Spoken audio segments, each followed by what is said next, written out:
बिस्मिल्लाहिर्रहमानिर्रहीम अस्सलाम वालेकुम guys, welcome back to another video.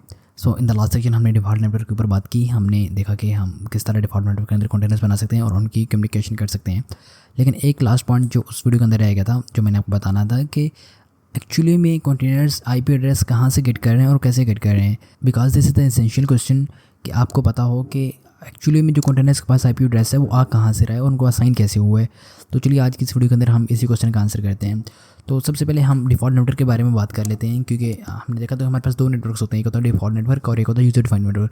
तो फर्स्ट ऑफ ऑल बात करते हैं डिफ़ॉल्ट नेटवर्क के अंदर उसको किस तरह आईपी एड्रेस मिलता है, फिर यूज़र डिफाइंड के ऊपर बात करते हैं। सो डिफ़ॉल्ट नेटवर्क के अंदर बेसिकली क्या होता है कि एक बिल्ट इन DHCP सर्वर होता है जिसके पास एक डिफ़ॉल्ट सबनेट होता है। अब DHCP सर्वर क्या है? इसको आप इस तरह समझ सकते हैं कि ये एक पूल होता है कि जिसके पास बहुत सारे आईपी एड्रेसेस होते हैं। ये बिल्ट इन होता है, ठीक है, यानी कि डॉकर की जो बाय डिफ़ॉल्ट कॉन्फ़िगरेशन हुई है उसके अंदर ये सबनेट डिफाइन हुआ है और इसी सबनेट के ज़रिए ये DHCP सर्वर जितने भी कंटेनर्स डिफ़ॉल्ट नेटवर्क के अंदर बनेंगे उनको आईपी एड्रेस असाइन करते हैं। अब बात करते हैं कि डिफ़ॉल्ट सबनेट क्या है, यानी कि जो लिखा हुआ है 172.170.0.0/16 ये डिफ़ॉल्ट सबनेट है। लेकिन एक्चुअली में ये सबनेट क्या है इसको अंडरस्टैंड करते हैं। ये देखिए नेटवर्किंग टर्म्स हैं, अगर आपको नहीं भी पता चल रहा कि सबनेट क्या है और DHCP सर्वर के तो इट्स ओके, बस इतने याद रखें कि डिफ़ॉल्ट नेटवर्क के अंदर एक सर्वर होता है जो होता है DHCP सर्वर और वो आईपी असाइन करता है हर कंटेनर को। लेकिन मैं थोड़ा सा आपको बता देता हूँ कि ये सबनेट क्या है।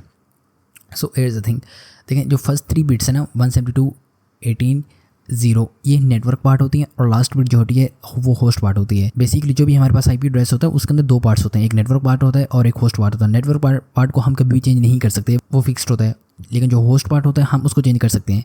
और /16 का मतलब है ये उसका सबनेट मास्क है या CID नोटेशन भी इसको बोलते हैं। इसका मतलब ये होता है कि जो भी स्लैश के आगे जितना भी उसका सबनेट मास्क है वो 2 की पावर में इतना चला जाए तो जो भी वैल्यू आएगी इतने होस्ट आप असाइन कर सकते हैं या इतने आईपी एड्रेस बना सकते हैं उस रेंज के अंदर।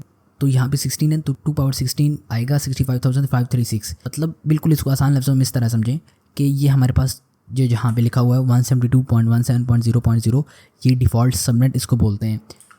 और इस सबनेट के अंदर हम इतने आईपी एड्रेसेस साइन कर सकते हैं 65,536, क्योंकि ये आया /16 का मतलब है कि 2 की पावर में अगर 16 करें तो ये वाला आंसर आता है और ये वाला जो आंसर आया 65,000 इतने आईपी एड्रेस हम इस सबनेट के अंदर बना सकते हैं और फिर हर आईपी एड्रेस किसी न किसी कंटेनर को असाइन कर सकते हैं। बस इतना याद रखें अगर आपको ये चीज़ नहीं भी समझ में आ रही, बिकॉज ये नेटवर्किंग सारी टर्म्स हैं।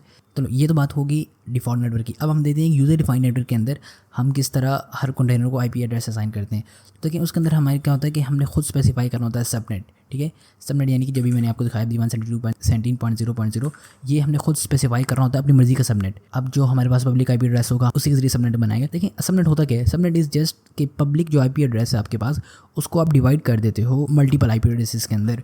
कि मतलब आपके पास पब्लिक आईपी एड्रेस है उसके अंदर आप बहुत सारे होस्ट बना सकते हो, तो आप मिनी नेटवर्क्स बना देते हो और उससे आईपी एड्रेस असाइन करते हो। तो इसके अंदर हमने क्या करना था, यूज़र डिफाइंड नेटवर्क के अंदर हम खुद सबनेट स्पेसिफाई करते हैं और फिर हर कंटेनर उसी स्पेसिफाइड सबनेट से आईपी एड्रेस गेट करता है। तो ये तो होगी यूज़र डिफाइंड नेटवर्क की बात।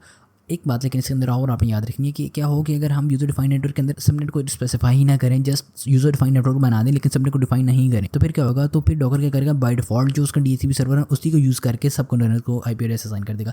लेकिन ये बात आपने हमेशा याद रखी है, कंटेनर सबसे कम्युनिकेट आईपी एड्रेस के जरिए ही करते हैं। वो आईपी एड्रेस उनको कैसे मिलता है ये एक्चुअल क्वेश्चन है। तो जिस तरह मैंने आपको बताया कि डिफॉल्ट नेटवर्क के अंदर बाय डिफॉल्ट DHCP सर्वर होता है उसी से आईपी एड्रेस मिल रहा होता है सबको। और यूज़र डिफाइंड नेटवर्क के अंदर क्या होता है कि हम खुद अपना सबनेट डिफाइन करते हैं जिस तरह यहाँ पे मैंने आपको बताया, और फिर हर कंटेनर उसी सबनेट से अपना आईपी एड्रेस गेट कर रहा होता है। और इन केस अगर हम यूज़र डिफाइंड नेटवर्क के अंदर सबनेट को स्पेसिफाई नहीं करते तो फिर क्या करता है, डॉकर जो बाय डिफॉल्ट इसका DHCP सर्वर होता है उसी से आईपी एड्रेस लेके हर कंटेनर को असाइन कर देते हैं, ठीक है।